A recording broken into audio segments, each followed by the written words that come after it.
everyone, Nevada Nail Person, and today I wanted to share the second half of the OPI Venice collection with you. So 8 polishes left to go over, some darker shades in this last 8 in this range, and I made some notes, and we have that new format where I did film, and I will show you the swatches, 2 coats, no base coat, no top coat on my hand holding the polish so you can see the bottle shot, and on my hand as well. So let's just jump into it and I'll share the remainder of this collection with you. So this first shade is called Worth a Pretty Penny, and it is a gorgeous, I don't want to say copper, it's almost more of a, leans towards rose gold. So it's a gorgeous shade, very shimmery.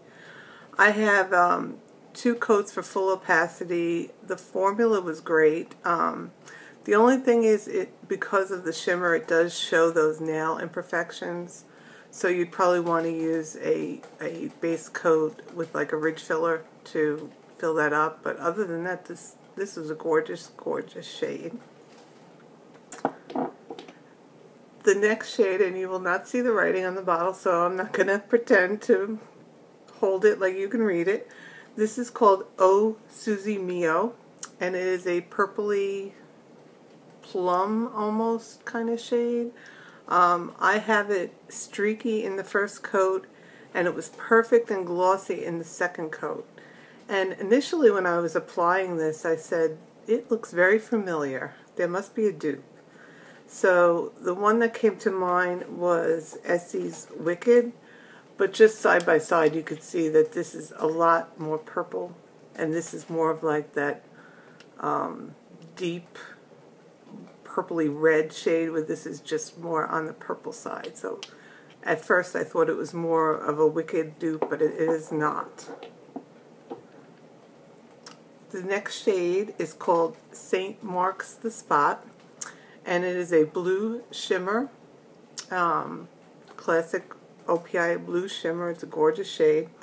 The first coat was, I thought it was getting streaky, but it may have been the application. Ultimately 2 coats for full opacity. I have that it was a nice formula, and again, because of the shimmer, it does highlight those nail imperfections if you have any dings or ridges. So again, base coat, probably want to use a ridge filler. I thought there'd be more staining issue, but I did not note that. I mean, it wasn't on my fingers very long for the swatch, but I didn't note any staining issues. This next shade is called Venice The Party, and it is again a blue shimmer, but this one has more of a goldish green kind of shimmer, where this one is more of a deeper royal. This one's a little bit brighter with the gold shimmer. The other one I'm referring to is St. Mark's Spot. This one is Venice The Party. And the first coat was streaky. 2 to 3 coats for full opacity, I'd say, on this one. I did use 2 coats in the swatch I will show, but depending on how heavy-handed you are in applying the polish, you may want to try 3 coats on this one. This next shade, beautiful shade, is called Purple Palazzo Pants, and it was 2 coats for full opacity. It is that lilac color, and I note that it's a great formula. So this may be a winner out of this collection. If you're only going to get 1 or 2, this may be one of them. So if you like purples, I would recommend this one, Purple Palazzo Pants. This next shade is called A Great Opera-tunity, and it is just a peachy shade, very nice, neutral, office, school type of wear. 2 coats for full opacity on this guy. It was a little bit streaky, and the formula was slightly thick. So that was a little bit of a disappointment, but nothing that you couldn't not work with it. But I just wanted to put it out there that Some of the formulas, like this guy, was great. This one was a little bit thick. So, perfect shade. I like the shade as well. The next shade is called Be There in a Prosecco. And it is a sandy beige type of color. I have a notation, 2 coats of full opacity. The first coat was streaky. Overall, a little bit clumpy, but again, you can work with it. It is currently what's on my nails right now. So it's a beautiful sandy type of shade. Very neutral for everyday wear if you have to go to the office. So this is called Be There in a Prosecco.